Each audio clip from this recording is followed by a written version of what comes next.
Hello and welcome to this Photoshop video where today I am going to be showing you how to create a grayscale black and white composite image, and it's going to be really quick and really simple. This isn't the most accurate way of doing it, but honestly it's so fast I think it's probably the best way, unless you need like absolute high accuracy of complex shapes.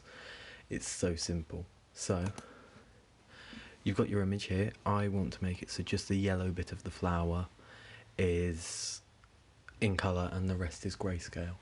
So what you're going to do is you're going to go here, object selection tool, and just drag a square over it. Now as you can see here, it has selected a bit of the leaf, so what we're going to do is go quick selection tool, select the minus brush and just boop it off a bit there.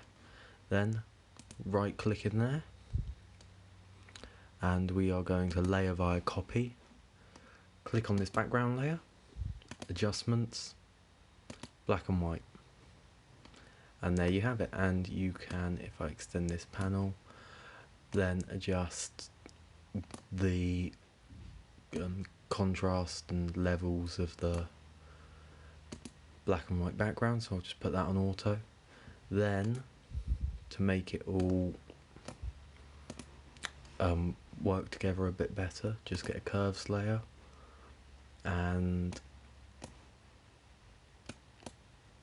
I'm just going to make that window bigger so you can see it, and I'm just going to whack auto, see what that does. Don't like that, so I'm going to ignore the auto, and we're going to bring that down. Oh, I've made one too many there. Drag that into the bin, bring that up,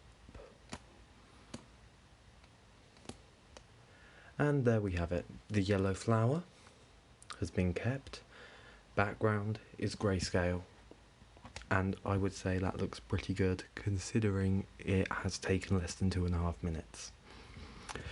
Thank you for watching. If you enjoyed, consider liking and subscribing, and I'll see you in the next video.